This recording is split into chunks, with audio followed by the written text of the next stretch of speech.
Welcome back to another UFC fight prediction video. In this video, I'll be predicting the main card fights for UFC Fight Night on ESPN Plus, De Randamie versus Ladd. So without further ado, let's get to our first fight on the main card. So in our first fight on the main card, we have in the middleweight division, Marvin Vettori versus Cesar Ferreira. So looking at this fight, Vettori's been out for really the rest of 2018 and all of 2019 so far. Not too long a layoff, because a lot of people be out for years, a year or years, and it's not that long. And he came off a loss to, or he's coming off a loss to the current interim champion at the weight class in a very close fight. Probably his closest fight, really is his closest fight so far. And I'm not saying it was his hardest fight, but closest, because it was a split decision. Obviously, Gaslam gave him a harder fight, but it was still a split decision. Probably shouldn't have been, but still a close fight nonetheless.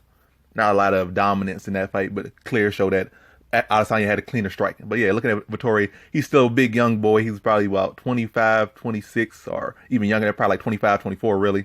A young guy, big, physically imposing, strong, well-rounded game. Skill set, got a good grappling, good striking, some solid power. And he's going against Cesar Ferreira, who's obviously the much better grappler. Some solid striking as well. Chin issues and cardio issues. So he got chin and cardio issues, and he's going to be the older fighter. And look at Vettori, I think he just has the steam right now. I think he's strong enough to hold himself, strong enough and skilled enough in the grappling area to hold his own there. And he's another thing, he's a workhorse too, just like the opponent who just last beat him. I'm forgetting the guy's name at the moment, but similar ways you could beat someone. Like you could outwork them and get them gas. I think Vettori could put on a better performance than the guy who just beat him last. Like he can maybe deal with Ferreira's skill early and talent early, but when Ferreira starts to fade, that chin's going to become more available. He's going to be able to get opportunities, going to present himself. And I think Vettori's just too big, too strong, too young, and I think the momentum's on his side. I think he'll be able to weather, at least kind of keep up with Ferreira early, gas him out, make him work, and then stop him late. I think he stops him in the second round. Not late, he stopped him in the third round. So in this fight, I have Marvin Vettori via third round TKO.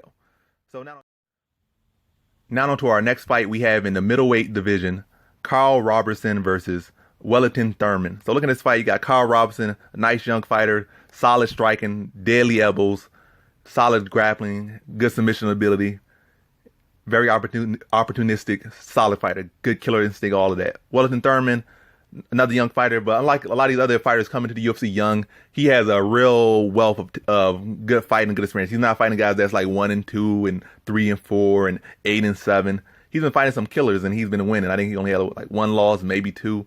22 years old and he's the fighter with more experience. I think he's like 17 and 4 or something. And he's a more experienced fighter, or not, like 17-2, than Carl Roberson, 8-2 or something like. So he's the more experienced fighter, the younger fighter by 6 years or something. Probably 7 because what's his name, 29. So yeah, by 7 years because Robinson's around 28, 29, and Wellington Turman is 22. So he's a younger fighter and he has probably twice as much experience as Roberson. And he's been fighting killers too outside the UFC. He hasn't been taking the easy route. He's been fighting killers, and he's really earned his way into the UFC. He has some solid striking, but where he really excels is the grappling.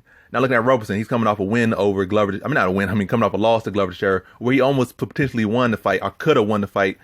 But was it really that most impressive performance from him? Is a person stepping on short notice against a veteran in Glover Teixeira? In a way, but not really. In the sense that it would really carry over to this fight. Because in the Glover fight, it wasn't like he just out striking Glover, or he was out grappling Glover, or really doing anything to Glover. It really was Glover being a veteran and trying to get a takedown and saying that is the easiest way to get the victory. And Carl Roberson just took advantage of it with those little elbows from those little Travis Brown elbows, which doesn't really say your skill too much. It just said you got some good sharp elbows. You took advantage of opportunity, almost finished him. But Glover Teixeira, despite being rocked and being worn and all this other stuff, was able to easily sweep him and just manhandle him on the ground and just have his way with him. And in Carl Roberson's career, has shown so far, at least the pattern is that he can do well against good strikers. He can do well against good, well-rounded fighters. When he fights a fighter that's a better grappler than him, he kind of fades, or he kind of just gets taken advantage of. And now he's going against Wellington Turman, a younger fighter, a fighter I think can hold his own with him in the striking, and a fighter that definitely has the grappling credentials to do the same thing that at least, or somewhat of the same thing that Glover and his other opponent has done him, Cesar Ferreira did to him as well. So I think on this fight, I think Wellington Turman, Roberson's a solid fighter and all, but I think Wellington Turman just has the tools to beat him, and it's the pattern that shows that Wellington Turman, I think he could keep his own on the feet with Roberson. I think after seeing the Glover fight, he's going to be smart with his takedown attempts. And another thing about Turman, he's good at setting up shots from outside. He's not going to just be trying to take him down against the cage. He knows how to set up shots, takedowns from in the center of the cage and different angles of the cage and set up with his strikes. And he's a young fighter, so he has that pop in everything. He still has that youth in him, so he can set up takedowns without having to rely on the cage and put him in those type of bad positions to get caught by those elbows. But so fighters think it's gonna be a good competitive fight. But I think really the whole fight's gonna be Weldon Turman trying to set up that takedown, get the fight to the ground. It's gonna be competitive until it gets to the ground, and then once it gets to the ground, it's gonna be Thurman's world. And I think he takes him down in the second round and submits him. So in this fight, I had Wellington Turman via second round submission. Now to our next fight, we have in the featherweight division, Josh Emmett versus Mirsad Bektic. So looking at this fight, two newer veterans, I would say. They're not like the veterans that have been around for like 5-10 years or stuff like that, or 5 years plus. They've been around close to 5 years or just under 5 years or maybe at 5 years, but they certainly have made their way in the UFC. Josh Emmett has coming off a big win over Michael Johnson. Mirsad Bektic coming off a win over, I forget who he came off a win over, but he's coming off a couple wins. He's been looking solid after, what was that loss? He lost to, I'm not even going to look on it, but I know he lost to one of those guys. But he was looking very good, lost, came back, one of the greatest comeback victories of all time, lost that fight. Then I think he's on a 2-fight win streak recovering. But to get to the point, I think Josh Emmett's a solid fighter, but I think Mirsad Bektic is the better talent. I think Josh Emmett's the better warrior. So it's like the warrior spirit of Emmett versus the skill of Bektic. Bektic got a kind of a questionable chin, questionable striking defense. But if he's able to pace himself, there's really not many people in this division that can beat him. And his striking is coming along well, got solid power. But really the best thing about him is his grappling, his transition, his what's it called? His passing ability. He has like a phenomenal ability to pass your guard, pass the position, phenomenal heavy top control. He's just a monster. And I'm saying if he's able to at least work on his chin a little bit and work on his conditioning, I think really most people can beat him. That's what I'm saying. And by most people, I'm including Josh Emmett in most people. I think Josh Emmett has some solid striking. He's certainly underrated. He's a workhorse, a grinder, a warrior. I think Mirsad Bektic is really just better everywhere. Outside of a couple physical attributes, I think Mirsad Bektic is better everywhere. He's a physically stronger fighter, faster fighter. I think he's stronger, better grappling, etc., etc. I think Josh Emmett makes it a competitive fight and might even come close to catch him a couple times, might even hurt him a couple times. But I think Mirsad Bektic is going to have his way with him more so in the grappling area once he starts to mix in the grappling, control him on the ground, and just win a gritty type of decision. But I think Mirsad Bektic is going to be just too physical and too talented for Emmett in this fight. Competitive, close, but I think Mirsad Bektic gets the edge on the decision. So in this fight, I got Mirsad Bektic via decision. Now to our co-main event, we have in the bantamweight division, the return of Uriah Faber versus Ricky Simón. So it's an interesting fight in the way that Uriah Faber is coming out of retirement for whatever reason. He didn't leave in the best way. I'm not saying he left in the worst way, but he certainly didn't leave in the best way. He didn't leave in the worst, but he certainly didn't leave in the best. I think he left with a lot left in the tank in a way. Like, he obviously wasn't the one he shot fighters like BJ Penn or somebody else that can't even win. It seemed like he was kind of fighting not to get hurt. It seemed like in a couple of fights, like, what was that one fight? Against Jimmy Rivera, he wasn't really doing nothing. It was like, he saw Jimmy Rivera was like, how hard Jimmy Rivera hit, how fast Jimmy Rivera was, or at least the speed advantage and the skills that Rivera had. And he's like, dang, if I fight this guy, I might get knocked out. If I go any harder, I might get hurt real bad. And he kind of just fought on the outside and just accepted the loss, let Rivera kick his legs up, let Rivera land shots here and there. And it chose really not to fight too much in that fight. So really not the most impressive lead. But you could tell that he was holding back because maybe like, I already made too much money for this. I ain't gonna get much reward from beating Rivera. Let me just take this L and dip out. I don't know if that was his last fight, but it feels like that was his last fight. And that kind of feels like the kind of mindset he's in.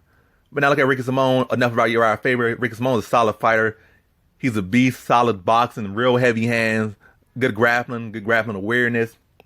He's an all-around beast. And he's I would say not a black boy, but he's one of these fighters you got to watch out for. You might not say he's on top of your list, but you got to watch out for Ricky Simón. He can go all the way to the top.